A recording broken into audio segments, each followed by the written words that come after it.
उत्तराखंड के पूर्व मुख्यमंत्री हरीश रावत भी उपनल कर्मचारियों के समर्थन में आ गए हैं। उन्होंने सरकार से उपनल कर्मचारियों को नियमित करने की मांग की है। पूर्व मुख्यमंत्री हरीश रावत ने कहा है कि राज्य में उपनल कर्मचारियों को नियमित किया जाना चाहिए और लंबे समय से ये लोग प्रदेश में सेवाएं दे रहे हैं और सुप्रीम कोर्ट ने भी साफ कहा है कि इस पर सरकार को ध्यान देना चाहिए। इसके साथ साथ प्रदेश में 60,000 से ज्यादा पद खाली हैं, जिनको भरने का काम सरकार को करना चाहिए।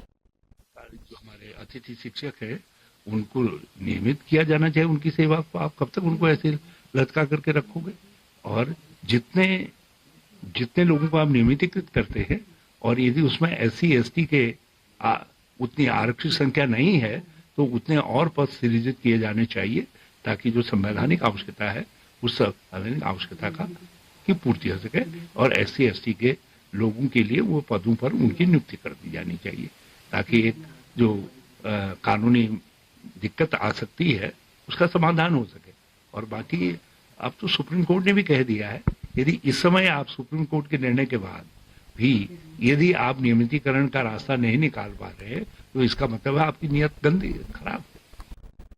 हरिद्वार के पथरी थाना क्षेत्र में दलित युवक की गोली मारकर हत्या के मामले ने अब तूल पकड़ लिया है। भीम आर्मी के कार्यकर्ताओं, ग्रामीणों और परिजनों से आरोपियों की गिरफ्तारी की मांग को लेकर जिला अस्पताल और गांव में जोरदार प्रदर्शन किया गया और अब इस मामले में भीम आर्मी के प्रदेश अध्यक्ष खुद गांव पहुंचे और पीड़ित परिवार से मुलाकात कर न्याय की लड़ाई का भरोसा दिया है। वहीं नगीना सांसद और भीम आर्मी प्रमुख चंद्रशेखर आजाद ने भी वीडियो कॉल के जरिए परिवार से बात की और हर संभव मदद का आश्वासन दिया है। गांव में बढ़ते तनाव को देखते हुए प्रशासन पूरी तरह से सतर्क है और पुलिस बल तैनात कर दिए गए हैं। पुलिस ने 36 घंटे के भीतर सभी आरोपियों की गिरफ्तारी का आश्वासन भी दिया है। खानपुर विधायक उमेश कुमार के दफ्तर पर गोलीबारी करने के आरोपी पूर्व विधायक कुंवर प्रणव सिंह चैंपियन को आज माननीय न्यायालय में पेश किया जाएगा। मामले में आज की सुनवाई बेहद अहम मानी जा रही है। कयास लगाए जा रहे हैं कि अदालत से चैंपियन को राहत मिल सकती है और उन्हें जमानत मिलने की भी संभावना है। निर्दलीय विधायक उमेश कुमार और पूर्व विधायक प्रणव सिंह चैंपियन के बीच सोशल मीडिया पर अपशब्दों को लेकर शुरू हुआ विवाद देखते ही देखते गंभीर रूप ले चुका है। दोनों के बीच की बयानबाजी ने तूल पकड़ा, जिसके बाद से ये मामला गोलीबारी तक जा पहुंचा। घटना के बाद से पुलिस ने तत्परता दिखाते हुए दोनों को गिरफ्तार कर लिया था। सोशल मीडिया पर चले विवाद के बाद से खानपुर से जो विधायक है उमेश कुमार के कार्यालय पर फायरिंग की घटना सामने आई थी। पूर्व विधायक प्रणव सिंह चैंपियन को पुलिस ने हिरासत में ले लिया था। बीजेपी जिला अध्यक्ष काशीपुर मनोज पाल ने कहा है कि प्रदेश सरकार किसान, बेरोजगार और मजदूर हित में कार्य कर रही है। इसके उत्थान को हर संभव प्रयास किया जा रहा है। मनोज पाल रविवार को दिनेशपुर ऑडिटोरियम हॉल में आयोजित कार्यकर्ताओं को संबोधित कर रहे थे। उन्होंने कहा कि भारत के प्रधानमंत्री नरेंद्र मोदी के नेतृत्व में देश विश्वगुरु की ओर अग्रसर हो रहा है। उन्होंने कहा कि बीजेपी सरकार जातिवाद, धर्म से उठकर ऊपर काम कर रही है। विकास कार्यों में किसी के साथ कोई भेदभाव नहीं कर रहा है। विधायक अरविंद पांडे ने भी कहा कि सरकार जनता के दौरान और दौरे तक जाकर उनकी हर समस्या का समाधान कर रही है। देखिए, भारतीय जनता पार्टी विश्व की सबसे बड़ी राजनीतिक पार्टी है।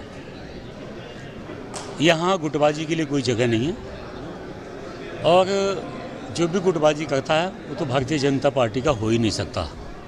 आज आपने देखा है कि भारतीय जनता पार्टी में छोटे से पद पे काम करने वाला एक कार्यकर्ता का बेटा जिलाध्यक्ष बना है और निश्चित ही पूरा हम लोगों को विश्वास है कि वो सबको साथ लेकर चलेंगे और उनका संकल्प भी है कि संगठन की दृष्टि से, भारतीय जनता पार्टी की दृष्टि से काशीपुर जिले में 4 विधानसभाएं हैं। प्रदेश के यशस्वी मुख्यमंत्री आदरणीय पुष्कर सिंह धामी जी ने, हमारे प्रदेश के यशस्वी प्रदेश अध्यक्ष माननीय महेंद्र भट्ट जी ने, हमारे संगठन के शिल्पकार आदरणीय संगठन महामंत्री अजय जी और हमारे क्षेत्रीय सांसद पूर्व केंद्रीय रक्षा राज्य मंत्री अजय भट्ट जी और हमारी पूरी संगठन की टीम ने, उसमें हमारे सभी माननीय विधायकगण, हमारी चेयरपर्सन, हमारे सभी ब्लॉक प्रमुख, सभी लोगों की रायशुमारी के बाद भारतीय जनता पार्टी ने मेरे जैसे कार्यकर्ता को इस जिले को चलाने की वन विभाग की रसियागढ़ रेंज में वनकर्मियों के लिए मानव वन्यजीव संघर्ष रोकथाम और सुरक्षा कौशल विकास पर 1 दिवसीय प्रशिक्षण कार्यशाला का आयोजन किया गया और इस दौरान सेवानिवृत्त वन क्षेत्र अधिकारी ने वनकर्मियों को रेस्क्यू उपकरण के सही इस्तेमाल की जानकारी दी।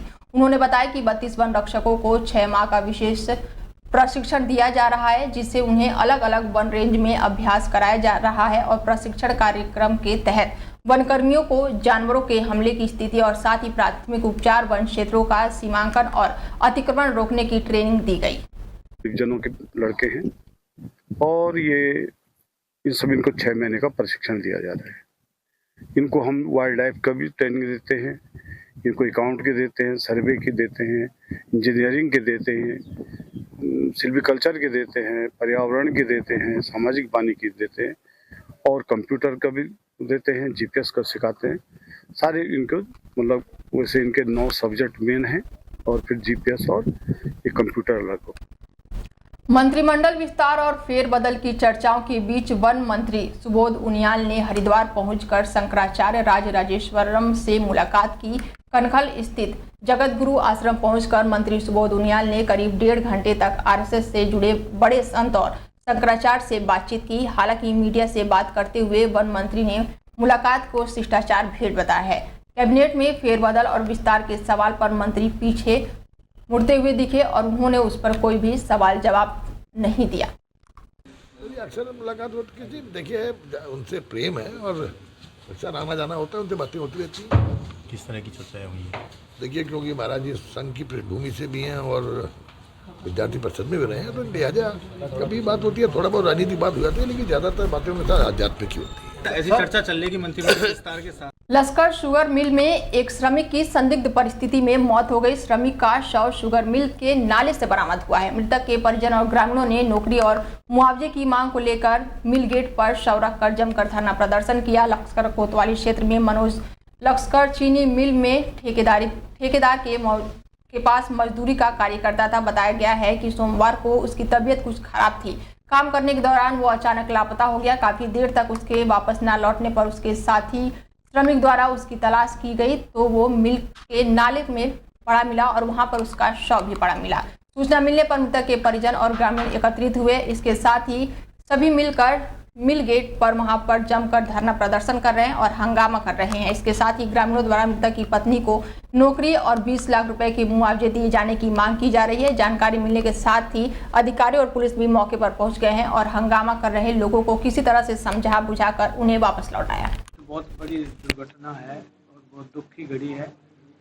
एक जाना पास के गांव का ही लेबर थी, ठेकेदार की, उसकी मृत्यु हो गई और संदिग्ध परिस्थितियों में हुई, कुछ नहीं बता, फिसल के गिरा और उसी में मृत्यु होगी। तो बड़े दुख की बात है और हमें यहाँ के आसपास के अच्छे आदमियों ने मिल के समझौता कराया। उनके परिवारजनों ने किसी दबाव के बिना ही समझौता किया है और समझौते में बात दोनों तरफ से सहमति बन गई।